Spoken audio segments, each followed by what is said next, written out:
अरे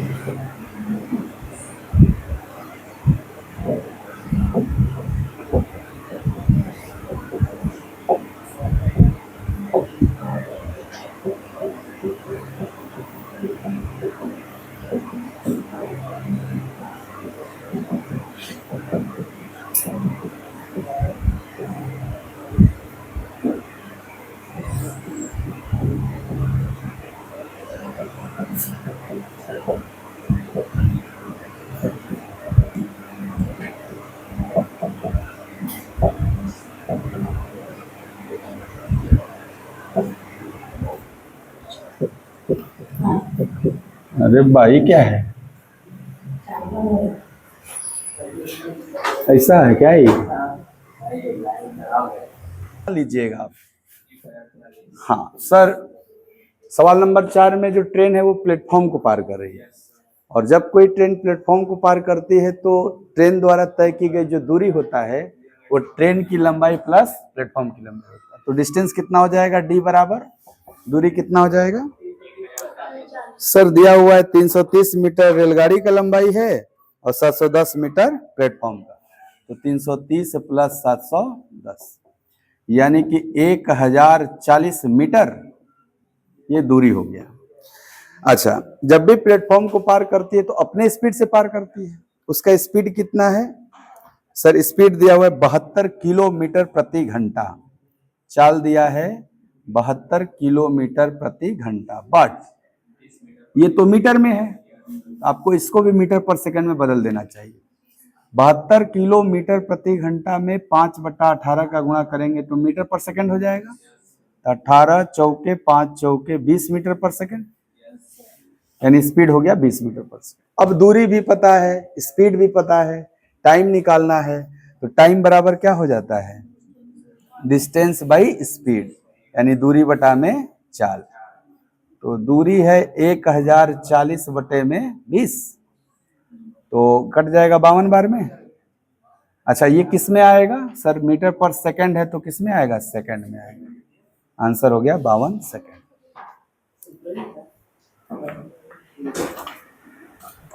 नंबर में क्या है कि सर इस बार सुरंग को पार कर रही है, तो एक सुरंग को पार करने में ट्रेन द्वारा तय की गई दूरी क्या होगा?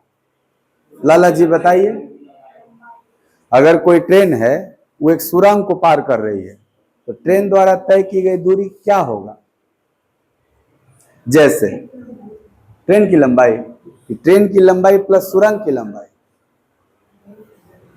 मुंडी न हिलाओ, बोलो।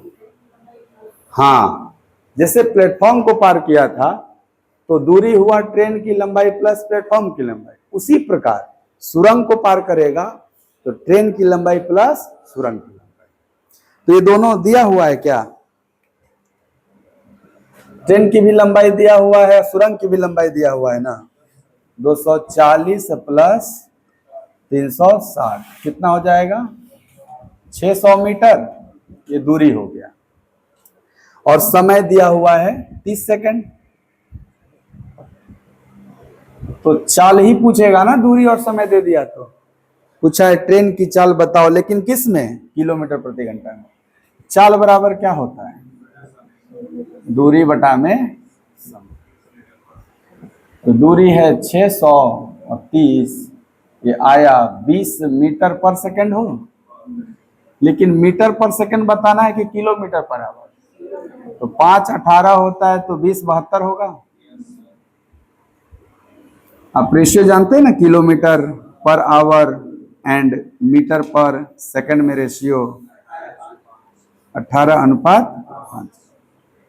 तो भाई मीटर पर सेकंड में जब 5 होता है तो वही बात किलोमीटर पर आवर में 18 होता है, लेकिन इस 5 को क्या दे दिया? 20। 4 गुना इसको कर दिया, ये भी 4 गुना हो जाएगा। 18 चौके 24 सेकंड में। और 450 मीटर लंबे पुल को पार करने में कितना टाइम लेगी? बहुत अच्छा बात है, समझना जरा। सर रेलगाड़ी का स्पीड दिया है और एक खंभा को पार करने का समय दिया है, क्या इस दोनों से रेलगाड़ी की लंबाई निकल जाएगा?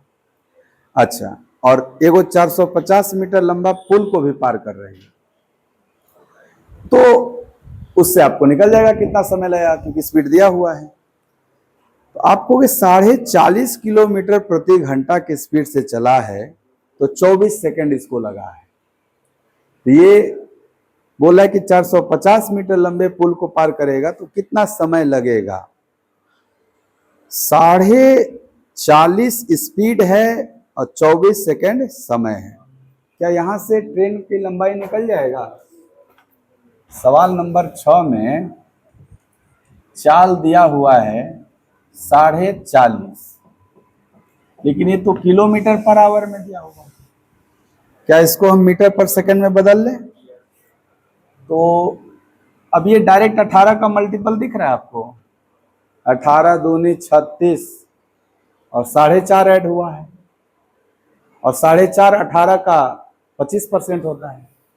तो आप कहोगे 18 का दोगुना यानी 2.25 गुना है क्या 18 का?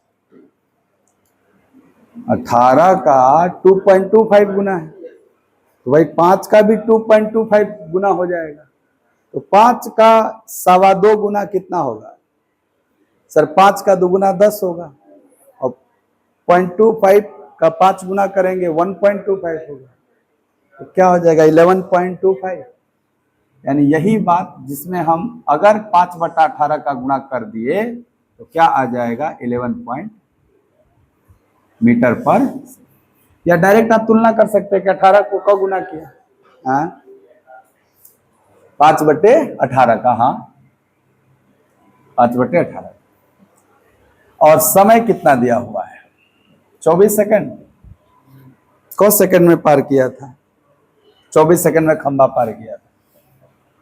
तो आप बताइए, स्पीड है इतना, समय है इतना, और जब खंबा को पार करता है तो जो दूरी तय करता है वो ट्रेन की लंबाई होती है, तो ट्रेन की लंबाई निकल जाएगी क्या? Speed into time.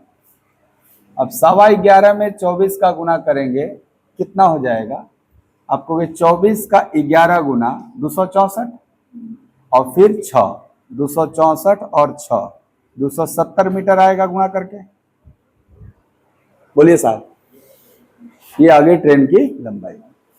अब क्वेश्चन कह रहा है कि 450 मीटर लंबे पुल को पार करवाइए। तो ध्यान से देखिए, ध्यान से देखिए, 270 मीटर लंबाई चलने में क सेकंड लगा, और अब आपको चलवाना है कितना मीटर लंबाई? केवल 450 की प्लस 270 भी, ये भी ना। तो 470 270 और प्लस 450 कितना मीटर हो जाएगा? 700। तो आप ऐसे सोचना कि 270 मीटर चलने में 24 सेकंड, तो 720 मीटर चलने में क सेकंड? कितने में दूरी चलवाना है? देखो 270 मीटर अपनी लंबाई था, और 270 प्लस 450 चलवाना है। अब ये जो डिस्टेंस है ये किस रेशियो में आपको दिख रहा है? 27/72, 9×3=9/8, ऐसा दिख रहा है क्या? तो आप कहोगे ना कि 3 यूनिट दूरी चलने में क सेकंड? अगर 3 यूनिट चलने में 24 सेकंड, तो 1 यूनिट चलने में, तो 8 यूनिट चलने में, तो क्या 64 सेकंड में पार कर जाएगा? क्यों? क्योंकि दोनों जगह स्पीड सेम यूज करेगा। जब अपनी दूरी तय किया होगा तब भी वही चल रहा होगा 40.5, और जब प्लेटफॉर्म को पार करेगा तब भी तो 40.5 ही रहा होगा। तो जैसी स्पीड कांस्टेंट होता है तो जो डिस्टेंस रेशियो है वही क्या होता है? टाइम।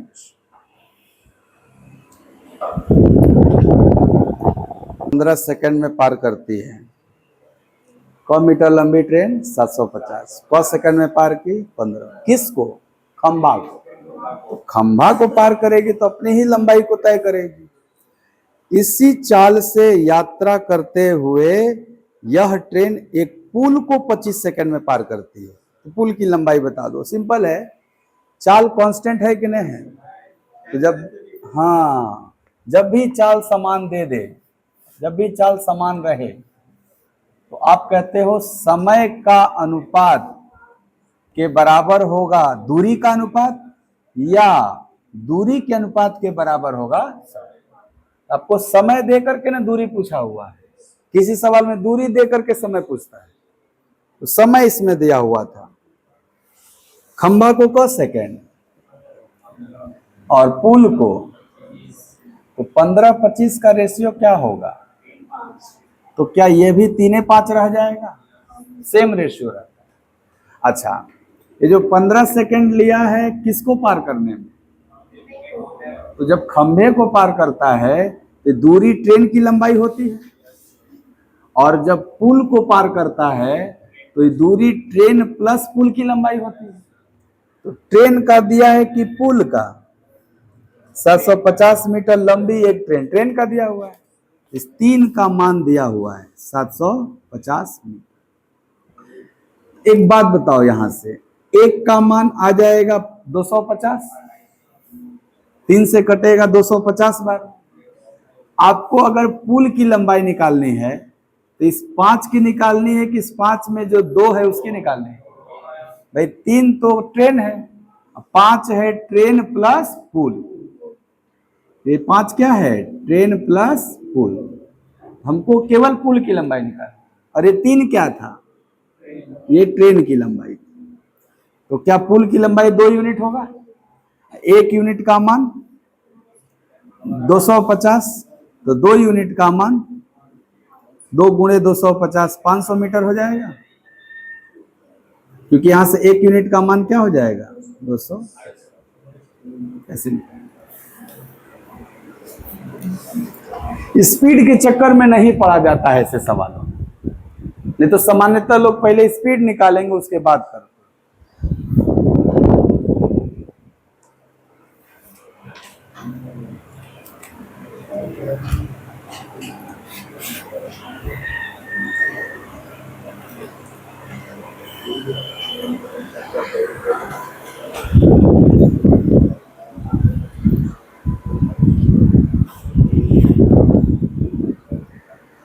प्लेटफॉर्म को 30 सेकंड में पार करती है। 100 मीटर लंबे प्लेटफॉर्म को 300, कितने समय में? 30। क्या आप यहां से स्पीड दिख रहा है आपको? आप कहोगे सर रेलगाड़ी की लंबाई, रेलगाड़ी 300 मीटर लंबे प्लेटफॉर्म को पार की है, तो इस 30 सेकंड में रेलगाड़ी की भी लंबाई है और प्लस प्लेटफॉर्म की। शानदार। उसी दिशा में 6 किलोमीटर प्रति घंटा की चाल से चल रहे व्यक्ति को 20 सेकंड में पार कर रही है, यानी सेम डायरेक्शन की बात हो रही है। तो सेम डायरेक्शन में व्यक्ति भी चल रहा है ना, उसका स्पीड क्या है? 6 किलोमीटर पर आवर। तो बताओ कि ट्रेन जब व्यक्ति को पार किया होगा तो क्या x - 6 के स्पीड से पार किया होगा? क्योंकि ट्रेन का स्पीड क्या दिया है? x। सेम डायरेक्शन में स्पीड घट जाता है ना, तो x - 6 के स्पीड से क सेकंड में पार किया 20 सेकंड। तो यहां से आएगा ट्रेन की लंबाई, और इस ट्रेन की लंबाई वहां यूज करके आ जाएगा। ये तो पूरा डिटेल सॉल्यूशन है। डायरेक्ट कैसे करना है? एक बात बताइए, इस 30 सेकंड में केवल ट्रेन चल रहा है, और इस 20 सेकंड में ट्रेन और व्यक्ति दोनों चल रहा है। यही है ना? अगर व्यक्ति खड़ा रहता तब तो यहां भी बोल देते ट्रेनें चल रहा है खाली, लेकिन व्यक्ति भी तो 6 की स्पीड से चल रहा है। शानदार। पहले हल करेंगे फिर सोचेंगे। आप कहोगे सर ट्रेन का दूरी हो जाएगा x - 6, ये चाल हो गया, इंटू क सेकंड में पार किया 20 सेकंड में। अच्छा, ये x - 6 किलोमीटर पर आवर है। अगर मैं इसमें 5/18 का गुणा कर देता तो ये मीटर पर सेकंड हो जाता, और इसमें 20 सेकंड का गुणा कर देता तो क्या ये ट्रेन की लंबाई मीटर में हो जाती? एक व्यक्ति को पार करता है तो ट्रेन द्वारा तय की गई दूरी ट्रेन की लंबाई होता है, ये व्यक्ति को ना पार कर रहा है। अच्छा, x - 6 का है लिख रहे हैं, कहे कि दोनों एक ही दिशा में जा रहा है, तो रिलेटिव स्पीड से ना पार करेगा। तो ये क्या आया? ट्रेन की लंबाई। ट्रेन की लंबाई। अब देखना, अब आप कह रहे हो कि सर x के स्पीड से 30 सेकंड में प्लेटफॉर्म को पार कर गया, तो भाई प्लेटफॉर्म को पार करेगा तो प्लेटफॉर्म प्लस ट्रेन की लंबाई दोनों होगा। तो स्पीड x है और क सेकंड में 5/18 कर देंगे तो मीटर पर सेकंड हो जाएगा, और क सेकंड में 30 सेकंड।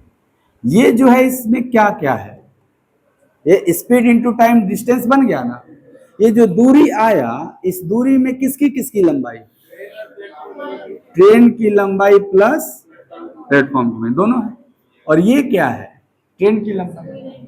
आप देखो इसमें से किसकी लंबाई दे रखा था, 300 मीटर लंबा प्लेटफॉर्म की। अगर मैं ट्रेन की लंबाई प्लस प्लेटफॉर्म की लंबाई में से ट्रेन की लंबाई घटा दूंगा तो क्या प्लेटफॉर्म की लंबाई आ जाएगी। इसमें से मैं घटाने जा रहा हूं ट्रेन की लंबाई। क्या बराबर हम लिख सकते हैं प्लेटफॉर्म की लंबाई, और प्लेटफॉर्म की लंबाई 300 मीटर दिया हुआ है। देखिए आपका एक ही वेरिएबल x है, वो निकल जाएगा। एक ही वेरिएबल x है आपके पास। एक तो ये तरीका हो जाता है इक्वेशन से। पहले सॉल्व करते हैं, फिर शॉर्टकट करने का प्रयास करेंगे। क्या 1 0 सब में है, कट जाएगा ऐसे। और बताइए, यहां देखिए 5x/18, और यहां भी क्या है आपका सेम चीज है, नहीं यहाँ 3 भी है। तो ध्यान से देखिए, यहाँ पे ये 10/18 और यहाँ 15/18। तो 15/18 में 10/18 जाएगा तो x का 5/18 बचेगा। ठीक है, ये पूरा घटा दिया ना हमने इसमें। अब देखो क्या है, माइनस माइनस प्लस, तो 5 दूनी के 10 और ये 3, क्या ये 10/3 बचा हुआ है। यहां सॉल्व होगा ये वाला पोर्शन, उधर क्या बचा है खाली। तो 30 में 10/3 जाएगा, क्या होगा, ये उधर जा घट जाएगा ना। तो 30 में 10/3। अब एक बात बताइएगा, ये x क्या था, किलोमीटर पर आवर में स्पीड, और इसमें जब 5/18 का गुणा किया तो ये मीटर पर सेकंड आ गया। लेकिन क्या किलोमीटर पर आवर में निकालना है आपको। तो ये जो 5/18 किया गया है, ये इधर अगर भेज दें तो हो जाएगा ना आपका x का मान क्या हो जाएगा, 80/3 गुणे 18/5, 6 16 96 kmph। इसके बाद तो आपको सॉल्व करने आता है, यहां से सॉल्व कर लेना, अपने हिसाब से ही सॉल्व कर लीजिए। ये क्या है, ये वाला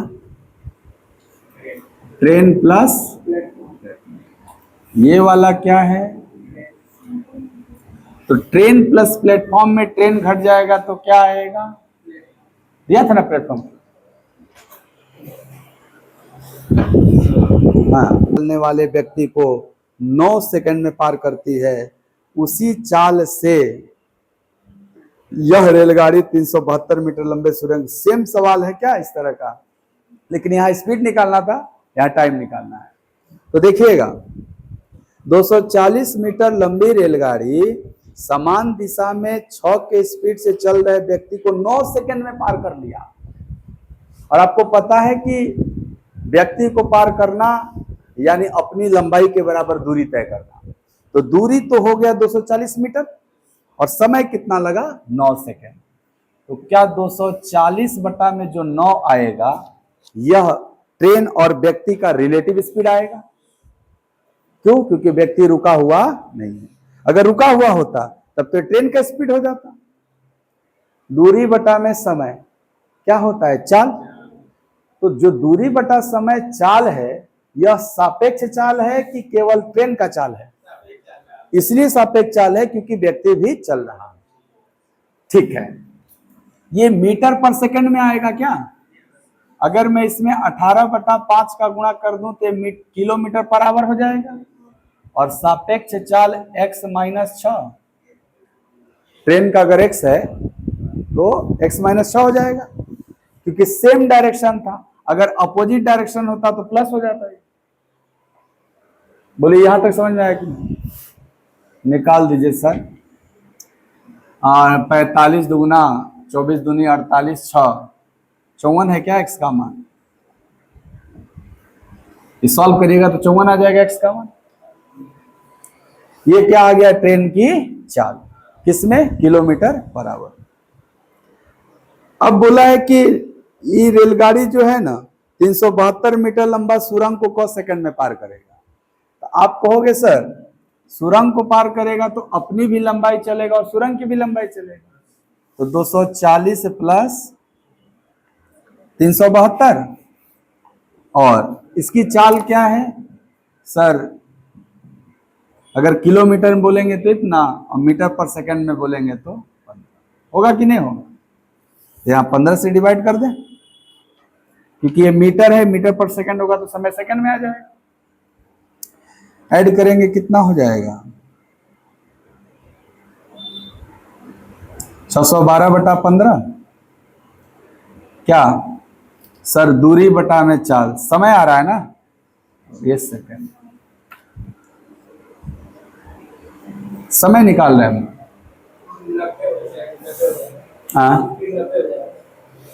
ये वाला गड़बड़ लिख दे क्या, 45 दूनी 4, 96 अच्छा 102 है।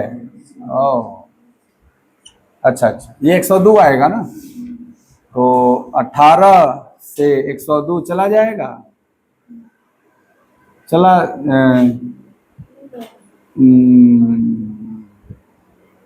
कोई बात नहीं, ये बात ऐसे ही रहेगा तो मीटर पर सेकंड में रहेगा ना, तो यहाँ पे ऐसे लिख दीजिए 102 गुणे 5/18। देखिए कट जाएगा आराम से, तो यहाँ नीचे क्या है 102 गुणे 5/18, 102 से ऊपर वाला कट जा रहा है, 6 गुना है ना ये, 18 6 के 108 का दुगुना 216, ऐसे आ जाएगा सॉल्व हो गया। वो 102 है, जैसे नीचे 45 था ना, तो मैंने 180 को काट दिया था 2 बार में, जबकि 4 बार में न कटेगा, क्योंकि जब व्यक्ति को पार करेगा तो ट्रेन अपनी लंबाई के बराबर दूरी तय करेगा, और जब महिला को पार करेगा तब भी ट्रेन अपनी लंबाई के बराबर ही दूरी तय करेगा, चाहे दिशा कोई भी हो, चाहे सेम डायरेक्शन में पार करो या विपरीत दिशा में पार करो, हमेशा अपनी लंबाई के बराबर। और जब दूरी समान होता है तो समय का उल्टा चाल होता है। समय दिया था ना, व्यक्ति को क सेकंड में पार किया था 18 सेकंड, और महिला को ये 3 2 में है तो चाल 2 3 होगा। अच्छा ये जो 2 है ये क्या है, किसका चाल है, तो व्यक्ति को पार करने में सापेक्ष गति, यानी ट्रेन की चाल माइनस व्यक्ति की चाल है। बोलिए ये 3 क्या है, ट्रेन की चाल प्लस महिला की चाल, क्यों, क्योंकि महिला विपरीत दिशा में थी ना। अब आप देखिए साहब, ट्रेन की चाल माइनस व्यक्ति की चाल 2 यूनिट, और ट्रेन की चाल प्लस महिला की चाल बराबर 3 यूनिट। और आपको क्वेश्चन में क्या दिया हुआ है सर, 48 किलोमीटर प्रति घंटा है ट्रेन की और 12 किलोमीटर प्रति घंटा है व्यक्ति की, तो ट्रेन माइनस व्यक्ति तो 36 हो जाएगा ना। आप कहोगे ये दिया है 48 माइनस 12 यानी 36 kmph दिया हुआ है, कितना यूनिट का मान, अगर 2 का मान 36 तो 1 का मान 18 तो 3 का मान, ये जो 54 बनेगा ये 48 ट्रेन है ना फिक्स, प्लस 6 रहा होगा तबे ना 54 आएगा। महिला का स्पीड क्या था 6 किलोमीटर पर आवर, ऐसे हो जाएगा।